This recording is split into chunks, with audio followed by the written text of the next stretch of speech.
गंगा नदी भारत की पवित्र नदियों में से एक है। गंगा नदी भारत के अलावा बांग्लादेश में भी बहती है। इसकी कुल लंबाई 2510 किलोमीटर है। ये उत्तरांचल में हिमालय से लेकर बंगाल की खाड़ी तक बहती है। गंगा नदी जन जन की आस्था का आधार है। इस धरती पर गंगा नदी के आने से पहले ही पंचगंगाओं का धरती पर अवतरण हो चुका था।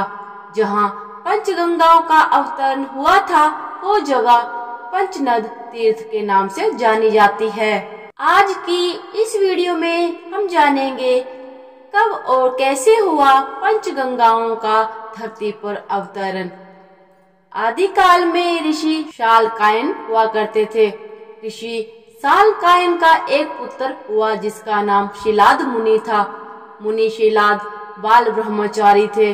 शिलाद मुनि ने अपने वंश को आगे बढ़ाने के लिए भगवान शिव की घोर तपस्या की। शिव जी ने स्वयं आयोनिज पुत्र बनकर शिलाद मुनि के यहाँ जन्म लेने का शिलाद मुनि को वरदान दिया। शिव जी के वरदान के फलस्वरूप जब शिलाद मुनि यज्ञ के लिए भूमि जोत रहे थे तब हल भूमि में फंस गया। उसी समय वहां पर शिव जी की कृपा हुई और शिलाद मुनि को एक पुत्र रत्न की प्राप्ति हुई। शिलाद मुनि उस बालक को अपनी कुटिया में ले गए। मुनि को उस पुत्र से अति आनंद की प्राप्ति हुई। मुनि ने उस बालक का नाम नंदी रखा। वह बालक बहुत ही तेजस्वी और श्रेष्ठ था। शिलाद मुनि ने 5 वर्ष की अवस्था में नंदी जी को सांगोपांग वेदों का और शास्त्रों का अध्ययन करा दिया था।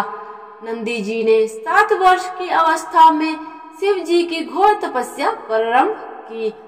फलस्वरूप तपस्या से खुश होकर शिव जी ने पार्वती सहित प्रकट होकर नंदी जी को आशीर्वाद दिया था तथा अजर अमर होने का वरदान दे दिया। नंदी जी की तपस्या से शिव जी अति प्रसन्न हुए और उन्होंने अपने गले से कमलों की माला उतारकर नंदी जी को भेंट के रूप में प्रदान की। शिव जी की चमत्कारिक माला जैसे ही नंदी जी के गले में डाली गई, माला के प्रभाव से नंदी जी के 3 नेत्र तथा 10 भुजाएं हो गई।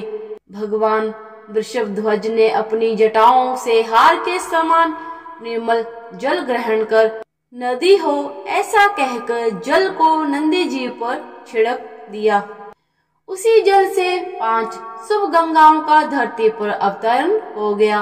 पहली गंगा का नाम है जटोदका गंगा, दूसरा त्रिशोता गंगा, तीसरा वृषध्वनि गंगा, चौथा स्वर्णोदिका गंगा, 5वां जम्बू नदी गंगा। और इस प्रकार 5 नदियों का अवतरण हुआ। ये 5 नदियां पंचनद नामक पवित्र तीर्थ के नाम से जानी जाती हैं। ये स्थान भगवान शिव का पृष्ठ देश कहलाता है जो जपेश्वर के समीप आज भी है। शिव जी के साथ हमेशा उनके गण होते थे। माता पार्वती जी ने नंदी को शिव जी के गणों का अधिपति बना दिया। इस तरह नंदी नंदीश्वर हो गए। शिव जी के गण मनुष्यों की तरह नहीं होते थे और न ही वे मानव भाषा का उपयोग करते थे। मरुतों की पुत्री सुयशा के साथ नंदी का विवाह हुआ। विवाह संपन्न हो जाने के बाद शिव जी ने नंदी जी को अद्भुत वरदान दिए। शिव जी ने नंदी को वरदान दिया कि हे नंदी, तुम महाबली होंगे, तुम सर्वत्र पूजनीय होंगे। जहाँ मैं रहूंगा वहीं तुम रहोगे, जहाँ तुम रहोगे वहीं मैं रहूंगा। और आज हम देखते हैं कि जिस जगह शिव जी होते हैं उनके सम्मुख नंदी जी विराजमान होते हैं। नंदी शिव जी का वाहन है जो पुरुषार्थ अर्थात परिश्रम का प्रतीक है। भगवान नंदी जी का संदेश यह है कि जिस तरह वह भगवान शिव का वाहन है उसी प्रकार हमारा शरीर आत्मा का वाहन है। जिस प्रकार नंदी की दृष्टि शिव की ओर होती है उसी तरह प्रत्येक व्यक्ति की दृष्टि भी आत्मा की ओर होनी चाहिए। तो दोस्तों आज की इस वीडियो में इतना ही।